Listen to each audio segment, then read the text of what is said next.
दोस्तों आपने ये पक्का सुना होगा कि भारत में अगर एफसीआई नामक एजेंसी है वो क्या क्या प्रोक्योर करती है। लेकिन कभी आपने सोचा है कि जैसे बात हो रही है कि कॉटन को प्रोक्योर करो, पल्सेस को प्रोक्योर करो, है ना, कॉटन पल्सेस को कौन प्रोक्योर करता है? क्या वो एफसीआई की ड्यूटी है ना? इसे बहुत से और सवाल हैं कि जैसे एक बहुत ही विचित्र फैक्ट है, यूपीएससी पूछ सकता है कि जो पैडी मतलब जब आप चावल उगाते हैं तो 1 किलो चावल उगाने में 2500 लीटर के आसपास पानी लग रहा है। तो ये ऐसे फैक्ट्स अगर यूपीएससी पूछ ले हमें पता होने चाहिए। ऐसे ना और भी कुछ कुछ छोटे छोटे फैक्ट्स मैं चाहता हूँ बताना। जैसे सबसे पहली बात मैंने आपको बताया कि ना जैसे भारत सरकार 22 क्रॉप्स पर 22 क्रॉप्स पर जो हमें एमएसपी देती है ना। एमएसपी इसमें ना ये जो हमें यूपीएससी पूछ सकता है कि इसमें खरीफ क्रॉप्स कितनी है, 14 खरीफ क्रॉप्स हैं, रबी कितनी है, 7, ठीक है।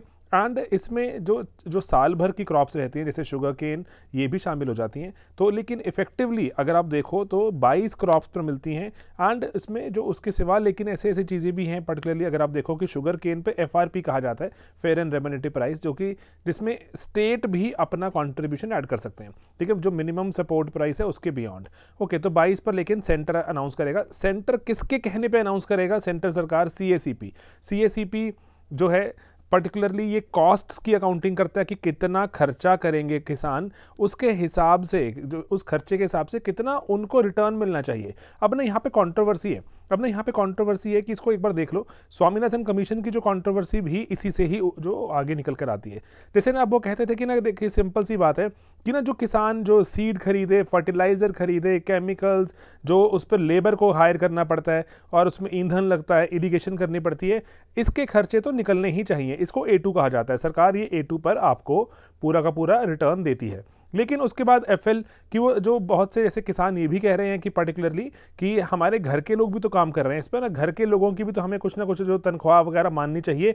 तो फैमिली लेबर का खर्चा भी यस ये भी सरकार इंक्लूड करती है। अब लेकिन जो बात हो रही है कि ना वो कह रहे हैं जो हमारी ज़मीन भी तो हम ओन करते हैं और हम इसमें बहुत सारा कैपिटल एसेट जैसे ट्रैक्टर वगैरह डालते हैं, तो वो वाला जो पैसा अगर मैं इन पे ना लेता, लेट्स से ये ज़मीन का भी मुझे अगर किराया मिल जाता तो मेरे पास एक्स्ट्रा इनकम होती, तो ये मुझे अपनी ज़मीन का जो मैंने रेवेन्यू छोड़ दिया, जो ये कैपिटल एसेट मैंने ट्रैक्टर वगैरह बनाया, ये ट्रैक्टर का अगर मैं पैसा रखता बैंक में मुझे कुछ इंटरेस्ट मिलता, इसका भी मुझे कुछ हर्जाना मिलना चाहिए। C2 की बात हो रही है। तो सीएसीपी को यही कहा जाएगा मोस्ट लाइकली कि अब आप C2 के हिसाब से एमएसपी बताइए, लेकिन उसके हिसाब से एमएसपी अगर बताई जाएगी तो और थोड़ा ऊंची उसके दाम चले जाएंगे। ओके, तो ये जो जैसे इंटरव्यू में आपको सवाल पूछा जा सकता है कि इसका क्या इंप्लीकेशन होगा, डेफिनेटली फार्मर्स की इनकम तो बढ़ेगी, लेकिन यहाँ पर जो सरकार का खर्चा बढ़ेगा, एक्सचेकर का हम बोलते हैं खर्चा बढ़ जाएगा। ध्यान देने वाली बात है, ठीक है। अब ना यहाँ पे मैं आपको चाहता हूँ एक बहुत ही बढ़िया चीज़ थी, इंडियन एक्सप्रेस में आई थी आज, इस पर प्लीज़ ध्यान दीजिएगा कि ना देखो जैसे ना हमारे देश में जो फूड कॉरपोरेशन ऑफ इंडिया है, एफसीआई, ये ना जो बहुत सारे हमारे जो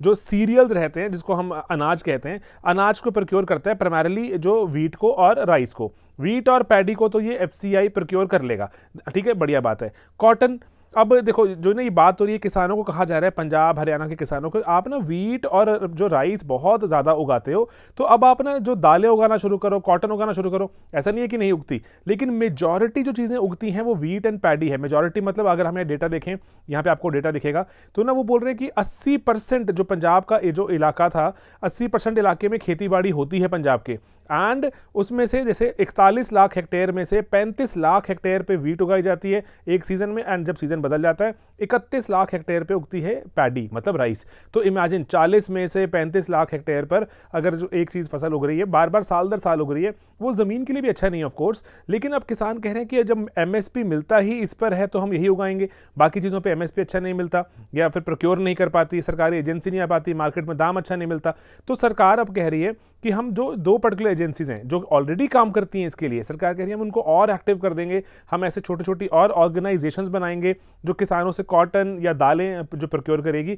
कॉटन प्रोक्योर करने के लिए ऑलरेडी हमारे देश में सीसीआई एग्जिस्ट करती है। सीसीआई क्या होता है आपको बताऊंगा, ठीक है। एंड जो दालें होती हैं हमारे देश में, दालें प्रोक्योर करने के लिए सरकार ने नैफेड की ड्यूटी भी लगाई हुई है, ठीक है।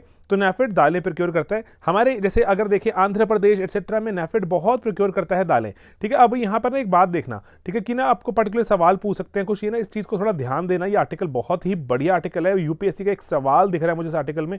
वो बोलते हैं जैसे मध्य प्रदेश, बंगाल और बिहार, झारखंड भारत की 95% मसूर दाल प्रोड्यूस करते हैं। बढ़िया सर, तूर दाल कहाँ से आती है, अरहर तूर कहाँ से आती है? महाराष्ट्र, कर्नाटका, उत्तर प्रदेश, गुजरात, झारखंड, ठीक है। आपने यहाँ देखेंगे मध्य प्रदेश पर्टिकुलरली और महाराष्ट्र इंपॉर्टेंट एरियाज हैं जहाँ पर हमारे देश में दालें उगाई जाती हैं। मैं आपको इसका मैप भी दिखा देता हूँ और ना कॉटन के मैप के बारे में बात भी कर लेते हैं।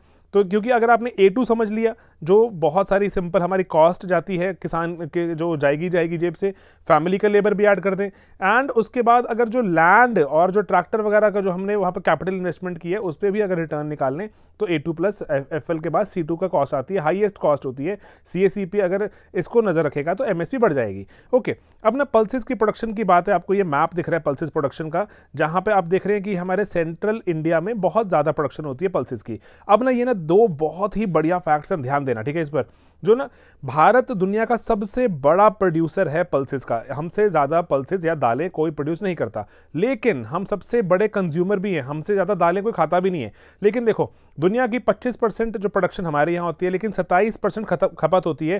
दैट मीन्स जो ये 2% का गैप है हमें बाहर से मंगवाना पड़ता है, और ये बाहर से मंगवाने के चक्कर में हम दुनिया के सबसे बड़े इंपोर्टर बन जाते हैं। हमें सबसे ज़्यादा दालें बाहर से मंगवानी पड़ती हैं, और इसी के लिए हम चाहते हैं कि हम बाहर से मंगवा ही रहे हैं तो एक काम करो, अरे बहुत से किसान जैसे पंजाब हरियाणा के किसानों को सरकार इनकरेज करना चाहती है कि आप यहाँ पर दालें उगाइए, हम आपसे प्रोक्योर करेंगे, ठीक है, नाफेड वगैरह को बोला जा रहा है। अब इसीलिए ये जो जगहें हैं, ये जो पर्टिकुलर चीज़ें हैं, इस पर ध्यान देना, कहाँ उगती है इसके बारे में डिटेल में और पढ़ना जरूरी है, ठीक है। और कि particularly moderate temperature, well distributed rainfall चाहिए। आपको यूपीएससी सवाल बना के पूछता है। एक बार ना कॉटन प्रोडक्शन पे देखो, कॉटन प्रोडक्शन में ना जैसे पर्टिकुलरली जो CCI करेगा, जो यहाँ प्रोक्योर करेगा CCI वहाँ, और पर्टिकुलरली कॉटन के लिए ना ये सवाल यूपीएससी पूछ चुका है कि हमें लॉन्ग फ्रॉस्ट फ्री पीरियड चाहिए। अगर फ्रॉस्ट वगैरह आ जाती है 75 डेज से ज़्यादा अगर इकट्ठे ना मिलें तो कॉटन की जो ये पर्टिकुलर जो उसको हम बोलते हैं फूल बोलते हैं वो खराब हो जाता है, ठीक है। इसलिए वार्म ह्यूमिड क्लाइमेट कंडीशन बहुत अच्छे रहते हैं। गुजरात और इस इलाके में आप देखते हैं कॉटन बहुत है, लेकिन अभी पंजाब हरियाणा में भी पिक हो रही है, राजस्थान को जो बॉर्डर करते हैं इलाके। तो वेल ड्रेन्ड सॉइल होनी चाहिए, क्योंकि पानी वगैरह खड़ा हो जाएगा अगर तो कॉटन खराब हो जाती है। Okay, then cotton corporation of India particularly important है, हेडक्वार्टर मुंबई महाराष्ट्र, और ये 1970 में बनाई गई थी, और भारत सरकार की एक इंपॉर्टेंट अगर हम देखें एजेंसी है। यहाँ पर जब भी मार्केट में जाके जो किसान को बोला जाता है मार्केट में कॉटन बेचिए, अच्छा दाम मिलेगा। अगर अच्छा दाम नहीं मिल रहा, मिनिमम सपोर्ट प्राइस जो कॉटन पे अनाउंस की थी, कॉटन पर जो मिनिमम सपोर्ट प्राइस अनाउंस की थी, अगर दाम उससे नीचे चला गया मार्केट में, आकर आप CCI को बेच दीजिए, CCI उससे आपको खरीद लेगा, ठीक है। CCI प्रोक्योर करता भी है। ओके, ठीक है। तो ये तीन एजेंसीज हमें नहीं भूलनी, FCI जो कि हमारे अनाज सीरियल्स के लिए बनाई गई, CCI कॉटन्स को प्रोक्योर करती है, cotton corporation of India, and NAFED हमारी दालें वगैरह प्रोक्योर कर रही है। एंड दालें वगैरह सरकार वैसे भी प्रोक्योर करती है, मैं आपको बता रहा हूँ, थोड़ी बहुत ही करती है लेकिन बहुत ज़्यादा नहीं, कि दालें महंगी सस्ती हो जाती हैं तो सरकार ने प्राइस स्टेबलाइजेशन एक फंड बनाया हुआ है, प्राइस सपोर्ट स्कीम बनाई हुई है, जिसके तहत सरकारें दालें प्रोक्योर करके जो किसानों को भी दाम ताकि अच्छा मिलता रहे, एंड जो कंज्यूमर है उसको बहुत महंगी दाल ना मिले, उसके चलते भी ये सरकार प्रोक्योर करती है। तो हमने यहाँ पे ना कुछ चीज़ें देखी हैं, ध्यान इसमें रखना पर्टिकुलरली कि MSP के जो हमारे इंडिकेट हमारे कॉस्ट कौन सी रहती हैं, कितनी चीज़ों पर कौन सी क्रॉप्स पर कितनी MSP दी जाती है, एंड एजेंसीज हैं जो MSP के लेवल पर प्रोक्योर करती हैं, कौन से इलाके हैं पर्टिकुलरली जहाँ पर दालें ज़्यादा प्रोड्यूस की जाती हैं, एंड CCI के बारे में भी हमने जाना। तो ये कुछ इंपॉर्टेंट बहुत ही बढ़िया आर्टिकल था, मुझे था ये पक्का ही शेयर करना है, और इतना डिटेल में शेयर नहीं होता कहीं पर, दैट्स वाई। ऑलराइट दोस्तों, और भी जैसे डिटेल में चीज़ें पढ़ते रहिए, जो पर्टिकुलरली हमारे कोर्सेज भी रहते हैं उसमें भी एनरोल कर सकते हैं। आने वाले सालों में अच्छे रैंक की तरफ बढ़ते हैं, क्योंकि डेप्थ में उतरना पड़ता है तभी चीज़ें समझ आती हैं। ऑलराइट, चलिए मिलेंगे अगले लेक्चर में दोस्तों, बाय बाय, टेक केयर।